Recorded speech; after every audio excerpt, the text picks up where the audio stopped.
안녕하세요. 명화로 배우는 여성미술사 수강생 여러분, 벌써 9강입니다. 오늘은 그동안 배웠던 나혜석, 판일량, 프리다 칼로의 작품 비교를 통해서 여성주의에 대해서 살펴보도록 하겠습니다. 자, 나혜석, 판일량, 프리다 칼로는 동시대를 살았던 시대를 앞서간 3명의 여성 작가들입니다. 먼저 이제 판일량이 1895년에 태어났고요. 나혜석은 1896년에 태어났습니다. 그리고 프리다 칼로는 1907년.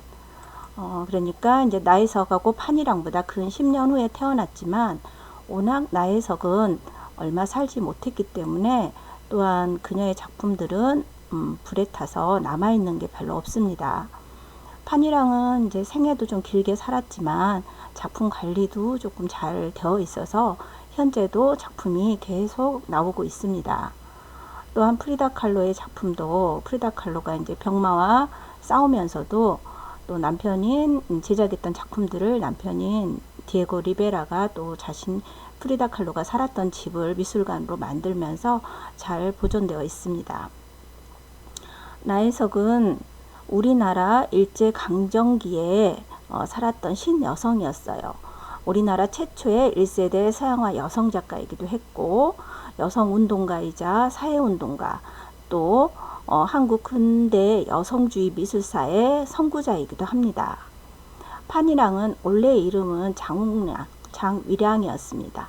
근데 남편의 성을 따라서 판일량으로 바꿨고요. 그녀 역시 중국 최초의 여성 서양화가입니다. 판일량 역시 봉건체제 막바지인 청나라 말기 장수성 양조우에서 태어났었습니다. 어려서 부모를 다 잃고 가혹한 운명을 맞이해서 기생집에 팔려갔다가 남편인 판차나를 만나면서 판차나는 그 당시에 세관 감독관이었던 고위 공무원이었습니다. 판차나를 만나면서 기생의 운명이 이제 세계적인 화가의 운명으로 바뀔 수 있었죠. 판일량은 끊임없이 누드화를 발표를 했는데요. 그녀의 누드화는 그녀의 의지의 표상이었습니다. 프리다 칼로는 멕시코 여성이었고요. 멕시코 역시 근대를 거치면서 굉장히 사회적 분위기가 혼란한 시기에 살았던 여성입니다. 또한 그녀는 온몸을 사고가 여러 차례 나면서 온몸에 오는 고통을 자신의 그림으로 표현했던 페미니즘에 있어서 선구적인 작가입니다. 좀 더 살펴보도록 하겠습니다. 그녀들의 자화상입니다. 보다시피 나혜석의 초창기 자화상이고요. 판일량도 초창기 자화상입니다. 프리다 칼로의 다른 자화상도 많이 있지만 전신상 부서진 기둥에서 제가 일부만 좀 잘라봤습니다. 이렇게 놓고 보니 3명 다 우리를 응시하고 있는 것 같습니다. 너무나 당당해 보이지 않습니까? 동양과 서양 화단의 남성 작가가 중심이었던 근대라는 시기에 여성이라는 작가의 전문 화가라는 작가로 등단했던 여성 작가들이었고요. 본격적으로 화가라는 직업을 가진 신여성들이었습니다. 그녀들은 자신의 작품을 통해서 여성의 현실에 대해서 인식했고요. 자아란 무엇인가? 내 안에 있는 나는 누구인가를 끊임없이 탐구했습니다. 또한 자신의 고통을 응시하고 있었고요. 당당히 맞서서 작품으로 표현했습니다. 3명의 여성 작가 모두 자유주의 페미니즘에 입각해서 본다면은 여성의 억압을 가장 먼저 포착하여 쟁점화했고 불평등을 해결하고자 했던 점이 가장 높게 평가됩니다. 또 작가로서 자기 고통을 표현하고 있긴 하지만 어떤 사회적 개혁을 암시적으로 담고 있습니다. 자, 나혜석, 판일량, 프리다 칼로의 남편들입니다. 김우영 같은 경우는 사실 이 3명 중에 뭐 가장 문제가 많은 사람을 꼽으라 그러면 나혜석의 남편이겠죠. 친일 인명사전에 올라가 있을 정도로 반일 변호사로 활동했던 사람인데요. 그가 나혜석을 그렇게까지 처참하게 내몰지 않았다라면 지금의 나혜석은 훨씬 더 많은 작품들도 남아 있었을 것이고, 또 그렇게까지 비참한 말로를 살지 않아도 되지 않았을까 싶습니다. 판차나 같은 경우는 이제 판이랑이 이렇게 드로잉을 통해서 남겨놓은 작품만 제가 가지고 있어서 보여드리고 있는데요. 제가 봤을 때 굉장히 중국 사회에서 이렇게 앞서간 외조를 하는 남자는 아마 없었을 것 같습니다. 디에고 니베라는 행동은 정말 프리다에게 고통을 많이 주었지만, 디에고 니베라가 갖고 있는 어떤 예술적 안목, 그 다음에 예술 세계에 대해서 프리다에게 전해주었던 그 면모들은 또 최고라고 할 수 있습니다. 자, 나혜석의 자화상과 나혜석의 사진입니다. 이 당시에 이렇게 당당한 표정으로 사람을 이렇게 응시하고 있습니다. 이 자화상을 통해서 보면은 다른 어떤 회화적 자화상에 비해서 굉장히 거칠게 표현되고 있고 투박한 표현들이 보입니다. 하지만 그러기 때문에 훨씬 더 힘이 있게 느껴집니다. 나혜석의 글 중에 내 얼굴과 내 그림을 가만히 들여다보라. 남자들의 세상에 대해서 나는 환멸하고 있었다. 나는 외쳤다. 여자도 사람이다. 나혜석의 글과 아무래도 글이 더 여성주의적 입장에서 훨씬 더 적극적인 자기 이야기를 그림보다 훨씬 더 글을 통해서 현재 남아있는 작품으로만 본다면은 글을 통해서 훨씬 더 여성주의, 여성문학가로서의 면모를 많이 보이고 있습니다. 특히나 나혜석 같은 경우는 여자이기 전에 한 인간으로서의 인간 해방과 자존의식을 위하여 기존의 인습과 사상의 반기를 든 사회문화운동에서 여성운동에 이르기까지 다채로운 발자취를 남긴 우리나라의 대표적인 신여성이었습니다. 나혜석은 집안도 좋았고 또 학벌도 굉장히 좋았었습니다.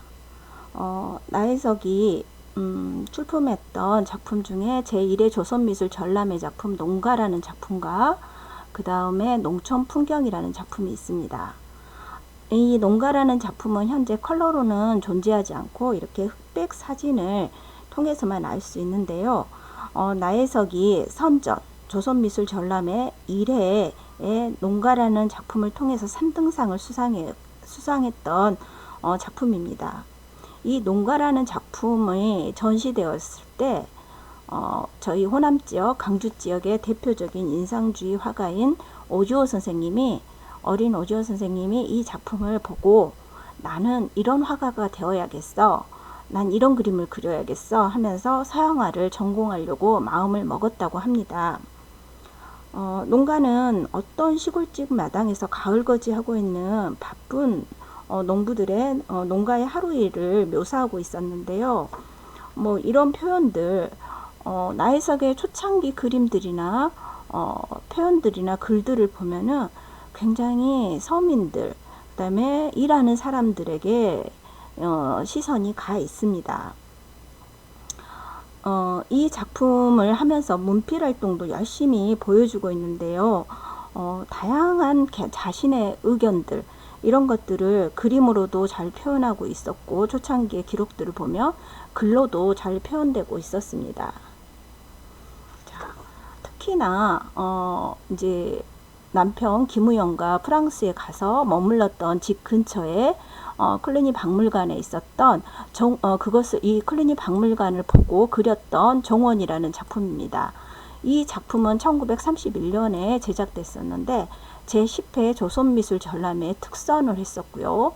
일본 제국미술원 전람회에서는 입선을 했었습니다.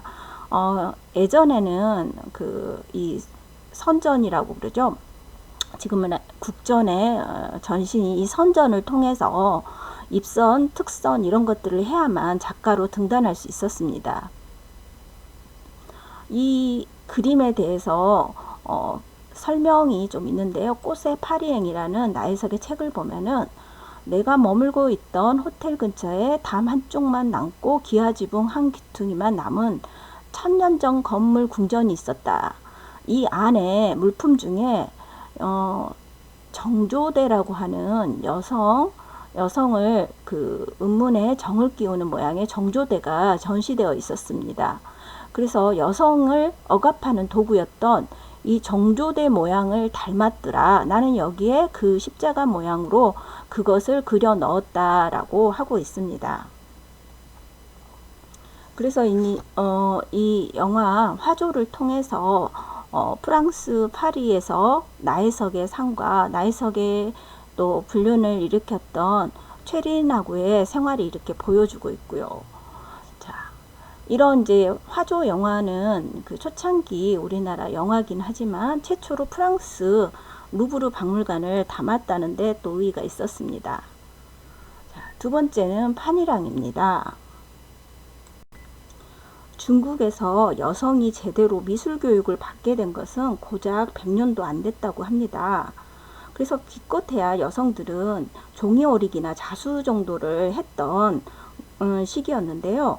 그래서 중국 미술사에도 여성화가는 거의 존재하지 않았었는데 간혹 존재한다 해도 굉장한 부유한 집안의 이제 자녀거나 부모가 이제 이민을 가거나 이런 자녀들만 미술을 전공했었습니다.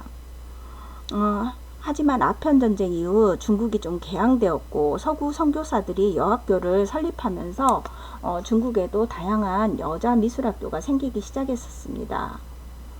자, 이렇게 남성 중심의 봉건사에서 여자가 화가로 날개를 펴기란 대단히 힘들었었고요.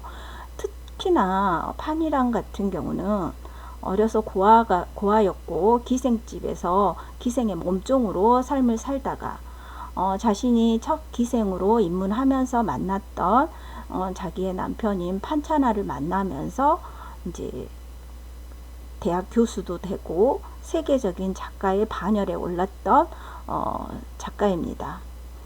초창기 그녀의 자아상을 보면 당당하게 우리를 쳐다보고 있는 모습입니다. 당시 춘화에나 등장하던 누드를 주로 그렸는데요.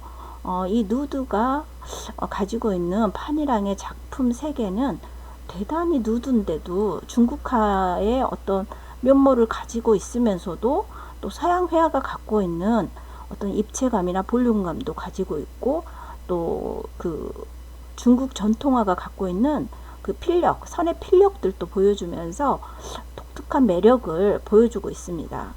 어떤 그 누드화가 갖고 있는 기존 원래 누드화라는 건 서양에서 여심, 뮤즈를 통해서 여자의 몸을 그렸었습니다. 그러니까 누드지만 그것은 뭐 벌거벗은 몸, 그러니까 뭐 그런 몸이 아니라 신성한 몸으로 표현되고 있었습니다. 하지만 판이랑은 현실의 여인들, 자신의 몸 이런 것들을 그대로 드러내면서 나는 인간이다. 나는 사람이다. 이런 표현들을 끊임없이 하고 있습니다. 사회적 속박, 여성을 얽매웠던 사회적 속박에 대한 반발로 누드를 끊임없이 그렸고요.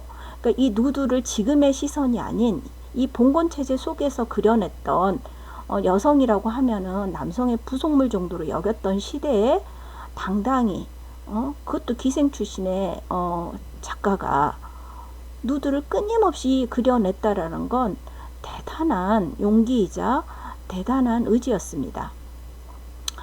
여인의 누드화로 표출을 했습니다. 물론 오랫동안 판이랑은 생존해 있었기 때문에 다양한 작품들을 했었는데요. 특히나 이런 판이랑의 자아상은 프리다 칼로의 자아상 못지않게 굉장히 그 독특한 면모를 많이 보여줍니다. 이거 다 프랑스에서 그렸던 자아상인데요. 이렇게 치파오를 입고 있는 자신의 모습을 굉장히 좋아했다고 합니다. 그래서 이제 39년, 40년, 49년 이렇게 쭉 나오는데요. 특히나 이 49년에 그렸던 이 검정색의 치파오를 굉장히 좋아했다고 해요.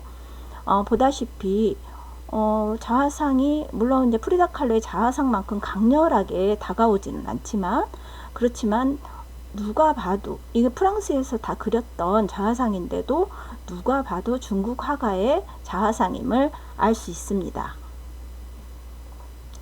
1959년 판이량이 파리에서 오르리아의 상을 수상하고 짱다첸 이 두 상이 이 작품이 파리 현대미술관에 소장됩니다. 짱다첸 같은 경우는 판이량과 동시대 작가로 중국화의 대가였습니다. 판이량은 유학 시절에 중국으로 돌아와 자신의 부족함을 알고 짱다첸을 찾아가서 중국화를 열심히 배웁니다. 판차나는 굉장히 반대했죠. 사람들이 손가락질 할 거다. 짱다첸이 아무리 시서화에 능한 사람이라고 하지만 어떻게 동년배, 특히나 판이량은 중간에 이제 상해로 돌아와서 상해미대 교수를 하고 있었을 때입니다. 하지만 판이량이 생각했을 때는 나는 짱다첸 선생님을 뵙고 스승이 되어달라고 부탁을 해야겠어. 짱다첸 선생님만큼 중국화를 제대로 표현하는 사람이 없다라고 생각했고, 자기가 존경하는 짱다첸 선생님을 이렇게 조각작품으로 표현하면서 이 수염 부분을 조금 더 확대해서 어떤 이제 그 도인, 뭔가 깨달은 사람의 모습처럼 표현했다라고 합니다.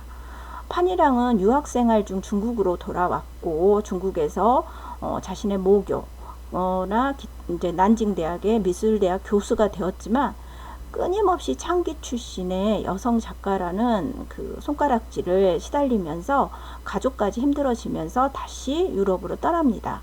이런 사회적 편견과 시달림 때문에 다시 파리로 돌아가서 그곳에서 세계적인 화가가 될 수 있었던 것입니다. 조각에도 능했던 판이량 같은 경우는요, 그녀가 갖고 있던 드로잉 실력이 워낙 뛰어났기 때문에 이런 조각에서 보여주는 힘, 그 다음에 회화적 능력이 있었기 때문에 섬세한 표현들, 이런 것들이 가능합니다. 그래서 비천한 자신의 출신이라는 것을 감안하고 자신이 여성 화가 또 자신의 출신 자체를 용납할 수 없었던 폐쇄적인 중국 사회에 대해서 그녀는 그 폭력성에 대해서 끊임없이 작품으로 고발하고 있습니다. 자신의 작품을 해내기만 하면 논란이 됐었고, 심지어 몰래 와서 찢어버리는 경우도 있었습니다. 이러한 폭력성을 판이량 같은 경우는 자신의 예술로 다시 끄집어냈었습니다. 장혜모 감독이 제작을 했고 국리가 주연을 했던 1995년 하원엔 이 판이량의 일대기를 그렸던 영화였습니다. 이제는 제법 알려졌지만 그때 당시까지만 해도 그렇게 유명하지 않았던 그 판이량을 이렇게 영화를 통해서 세계적으로 관심받는 작가로 만들었습니다. 다음은 프리다 칼로입니다. 프리다 칼로는 멕시코의 초현실주의 여성 화가입니다. 프리다 칼로가 자신을 한 번도 나는 초현실주의 작가라고 생각해 본 적이 없다라고 얘기를 했는데요. 그것은 자신의 삶 자체가 현실이었다라고 얘기하고 있습니다. 프리다 칼로는 항상 이렇게 화려한 멕시코의 찬란했던 전통 의상들을 입고 있었는데요. 자신의 남편 디에고를 너무너무 사랑해서 디에고의 예술 세계도 사랑했지만 자신보다 훨씬 나이 많은 남편 디에고를 이렇게 자신에게 고통도 주었지만 디에고만이 나를 살 수 있게 한다라고 표현을 할 정도로 이렇게 이마 한가운데 디에고를 그려놓은 그림들을 여러 점 하고 있습니다. 항상 이렇게 태우아나 같은 의상을 잘 입고 있었고요. 액세서리를 큼직하게 해서 사람들의 시선을 끌었었습니다. 이런 프리다의 작품은 자신의 외상, 다양한 상처들을 주규법, 은유법 등을 통해서 표현하고 있습니다. 프리다는 이렇게 자신의 혈통에 대해서 굉장히 자주 표현하고 있는데요. 이쪽에 보이는 작품은 조부모와 부모와 나라는 작품으로 1936년에 제작했던 작품입니다. 프리다 칼로는 이렇게 어린 자신을 이렇게 그려놓고 이렇게 가운데를 나눠보면 오른쪽은 아버지 계열, 왼쪽은 어머니 계열로 표현하고 있습니다. 자기를 한 서너 살 가량의 어린아이로 묘사했고요. 부모님 모습은 부모님이 1898년에 결혼했던 사진을 바탕으로 그림을 그렸습니다. 멕시코인 외조부는 이렇게 대지를 중심으로 표현을 했고요. 그 다음에 이제 친가는 독일계이기 때문에 저 멀리 바다를 표현하고자 이렇게 바다 쪽에다 그림으로 그려 넣었습니다. 이렇듯 프리다는 자신의 정체성, 이 당시에 멕시코는 다양한 유럽인들 혈통이 섞여 있는 그 사람들이 굉장히 많았었는데요. 원주민들과 이제 독일인 혈통이 섞인 게 이제 자신이라고 이렇게 두 명의 프리다에서도 그러한 표현들을 하고 있습니다. 다음은 프리다의 우주, 멕시코, 나, 디에고, 샬롯들이 어우러진 사랑의 포옹. 멕시코 전통 그 신화에 나오는 두 개의 태양, 그 다음에 대지의 여신이 전 우주의 여신이 전체 지구를 감싸고 있고요. 그 다음에 이제 대지의 여신이 이렇게 프리다와 디에고를 감싸고 있고, 프리다는 다시 디에고를 감싸 안고 있습니다. 이거하고 상관없이 가장 평화로운 모습은 프리다가 사랑했던 개 샬롯입니다. 이렇게 그 멕시코의 전통 선인장들이 이렇게 곳곳에 보이고 있고요. 어딘지 모르게 그 어떤 자연주의적 요소도 보여주면서도 신화적 요소, 민속적 요소를 골고루 보여주고 있습니다. 부서진 기둥이라는 작품입니다. 프리다 칼로의 작품 중에 누가 뭐라해도 가장 저는 아픈 그림이 이 부서진 기둥이라고 생각해요. 자신의 손상된 척추 대신에 이렇게 이오니아식 어떤 이제 그리스 이오니아식 기둥 또한 이렇게 부서져 있습니다. 프리다의 갈라진 몸과 한패하고 쪼개진 풍경에 새겨진 홈은 화가가 겪은 고통과 고독을 상징하고 있습니다. 부서진 기둥에서 이미지들 간의 유출을 통하여 감상자는 작가의 비극성, 그 다음에 이제 이 프리다 칼로가 당했을 이 고통 안에 나의 고통이 공명되면서 훨씬 더 프리다의 삶이 아프게 느껴지도록 하고 있습니다. 이렇게 보면은 프리다의 작품 중에 이제 이렇게 자화상이 많고요. 특히나 이렇게 막 목에 가시가 찔려 있거나, 근데도 표정은 아주 의연합니다. 이렇게 이제 실제 프리다가 침대 위에 누워 있는 동안에도 끊임없이 그림 그리는 모습을 쉬지 않았던 모습입니다. 영화 프리다의 모습입니다. 영화 프리다는 2002년에 개봉됐던 줄리 테이머 감독의 작품이었죠. 헤이든 헤레라의 책 프리다 칼로의 전기를 가지고 만들었던 영화인데요. 여기서 셀마 헤이액이 프리다 역을 맡았고 노래까지 불렀습니다. 다양한 멕시코풍의 음악이 곳곳에 나와 있고요. 멕시코의 풍경이 잘 나와 있습니다. 여기 보면은 프리다의 이제 작업실을 찾았던 여기 앙드레 브루통이라는 인물이 있습니다. 이 사람이 이제 사실은 초현실주의를 이끌었던 지도자였는데, 트로츠키가 프리다 칼로의 집에 와 있었기 때문에 트로츠키를 만나러 왔다가, 앙드레 브루통도 공산주의자였습니다. 그래서 초현실주의 운동을 할 때 공산당 선언하듯이 초현실주의 선언하고 시작을 했었습니다. 프리다 칼로의 작품을 보고 당신이야말로 진정한 초현실주의자다 이렇게 얘기할 정도였습니다. 마지막 장면에서 이렇게 멕시코의 그 전통 가수들이 프리다 칼로를 위해서 이렇게 노래 불러주는 장면이 있습니다. 다음은 이제 프리다 칼로하고 파니랑의 자화상을 한번 살펴보도록 하겠습니다. 두 사람 다 상당히 자화상을 많이 그렸던 대표적인 여성 작가였는데요. 일단 시선은 앞을 응시하고 있습니다. 프리다는 자신이 얼마나 고통스러운지를 이 가시목걸이를 통해서 자주 보여주고 있고요. 파니랑 같은 경우는 고국인 중국으로 가지 못하는 자신의, 그래도 나는 중국인이다, 절대 나는 귀화하지 않겠다, 그래서 마지막까지 중국인으로 남았고요. 자신의 어떤 그 정체성은 항상 중국인이라는 걸 잊지 않기 위해서 이런 치파오를 입고 있는 모습을 종종 그렸습니다. 이런 중국적인 부채라든가 이런 이제 헤어스타일도 마찬가지고요. 이렇게 이제 두 사람 다 프리다 칼로 같은 경우는 이렇게 이제 원숭이라든가 고양이, 그 다음에 다양한 생명력을 상징하는 잎들을 자신의 주변에, 근데 사실 자기는 죽을 만큼 힘들지만 사실 나는 살고 싶다라는 한쪽의 표현일 수도 있겠습니다. 다음은 프리다 칼로와 파니랑의 정물화입니다. 정물화라고 얘기했지만 단순 정물화는 아니기 때문에 두 사람 다 이제 그림을 통해서 자신의 언어로, 조용 언어로 얘기하고 있습니다. 프리다 칼로는 멕시코에서 나는 전통 이런 과일들을 통해서 마지막 이제 죽기 직전에 그렸던 마지막 작품이라고 해도 뭐 과언이 아닌데요. 여기 글씨에 비바라 비다 이렇게 하면서 그게 이제 생명 만세 이런 뜻인데, 마지막에는 삶을 이렇게 찬양하면서 너무나 고통 속에서 살았지만 마지막에는 이렇게 이제 삶에 대해서 이렇게 그래도 나는 살만했다, 행복했다, 그런 표현을 이런 열대 과일을 통해서 생명력 있게 표현하고 있습니다. 판이랑은 중국 전통 중국화의 전형을 띠면서도 이렇게 중국 도자기라든가 이런 것들을 그림 속에 표현하고 있고요. 그 다음에 향기 나는 꽃, 나일락이라든가 이런 것들을 중국인들이 굉장히 좋아합니다. 그 다음에 표현 자체가 굉장히 여성적이고 부드러운 표현을 하고 있습니다. 다음은 나이석과 판이랑의 풍경화의 모습입니다. 판이랑은 사찰의 모습을 이렇게 보여주고 있고요. 나혜석은 스페인 항구를 그리고 있습니다.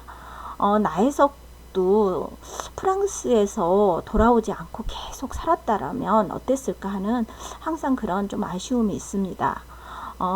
나혜석의 어떤 기질이나 성격, 그 다음에 그림의 스타일 이런 걸 봤을 때는 당시 프랑스에서 유행하던 그림 스타일하고 굉장히 잘 맞았고, 또 본인도 그런 표현들을 굉장히 즐겨 했었습니다.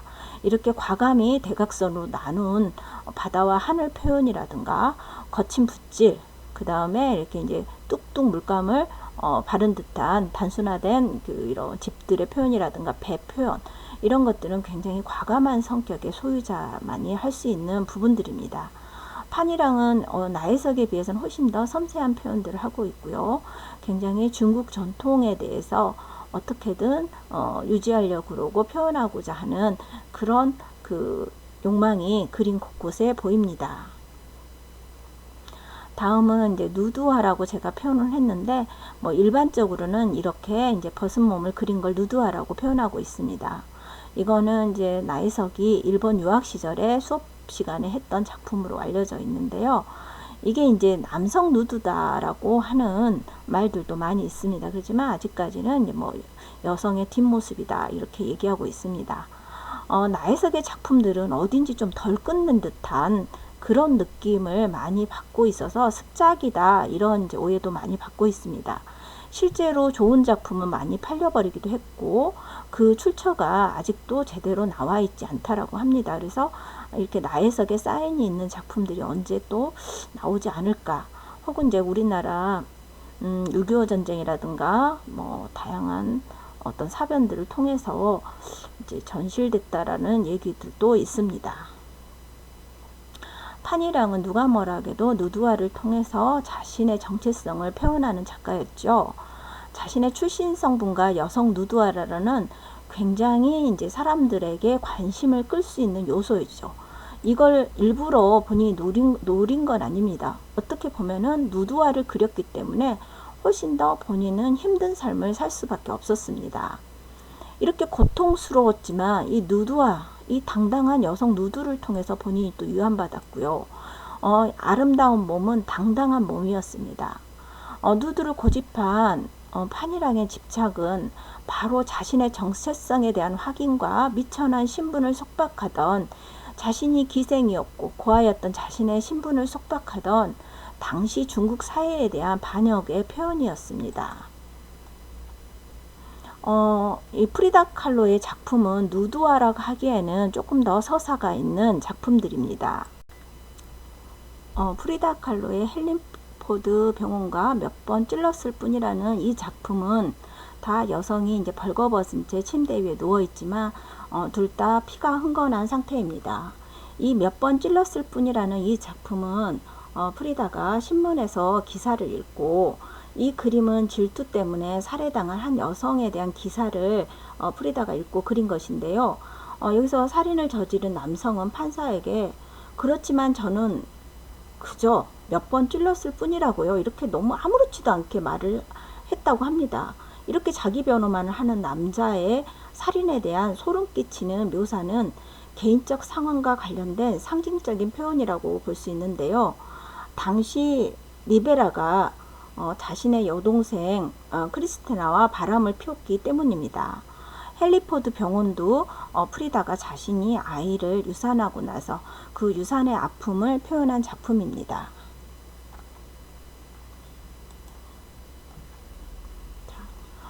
우리 나혜석 같은 경우는 글로써 훨씬 더 많은 이야기를 하고 있는데요. 어미된 감상기라는 글을 보면은 나는 할 일이 많다. 이제야 예술이 무엇인지 이렇게 뭐 얘기하면서 난 아이 낳는 이야기도 자기가 구체적으로 막 씁니다. 모성은 본능이 아니라고까지 얘기합니다. 아이를 낳고 아이를 젖먹이는 게 나는 너무 고통스럽다. 하지만 조선사회에서 여성들은 고통을 이해하지 않으면 거룩하지 못한 존재니 너희는 무조건 참아라 하는데 나혜성은 모성에는 신화가 없다. 모성은 길러지는 것이다 라고 얘기합니다. 그렇지만 이렇게 자신의 아이들을 이렇게 사랑스럽게 그려내고 있습니다. 판이랑 같은 경우는 자기가 낳은 아이는 없었지만 자신이 사랑하는 남편의 아이, 판찬의 아이 무어를 그 누구보다도 사랑했습니다. 이렇게 아이들을 굉장히 사랑의 눈빛으로 그리고 있습니다. 마지막으로 프리다 칼로 같은 경우는 나와 나의 인형 혹은 원숭이와 자상 이렇게 주변에 어린아이 같은 인형이라든가 동물들을 통해서 자신이 이렇게 아이를 낳지 못하는 것에 대한 대리적 표현들을 하고 있는데요. 아이를 직접 그려이지는 않았습니다. 자신이 애완동물도 많이 기르고 있었지만 자신이 직접 낳지 못한 아이들을 이렇게 자신이 기르고 사랑을 주었던 동물이라든가 아이 모양의 인형을 통해서 표현하고 있습니다. 여기까지 해서 9강 나혜석, 판이량, 프리다 칼로의 작품을 통해서 그녀들이 표현하고자 하는 여성주의의 세계, 그들이 비슷하게 표현한 부분들과 또 다른 세계들에 대해서 알아보았습니다. 이들 세 사람 모두 여성 작가들로서 작가로서의 꿈을 지닌 채 보수적인 사회 분위기를 극복하였고요. 자신의 고통을 자신의 예술로 승화했던 작가들입니다. 자신의 삶을 개척하고자 부단히 노력했던 여성들이었고요. 또한 비극적인 삶을 좀 영위했다는 것에서도 공통점이 있습니다. 자신의 예술 세계를 피력하려고 노력했던 나혜석, 판이량, 프리다 칼로는 독자적인 자신만의 작품 세계를 남겼던 이 시대의 진정한 여성미술의 선구자들이었습니다. 이상으로 9강 여성미술사를 마치도록 하겠습니다. 감사합니다.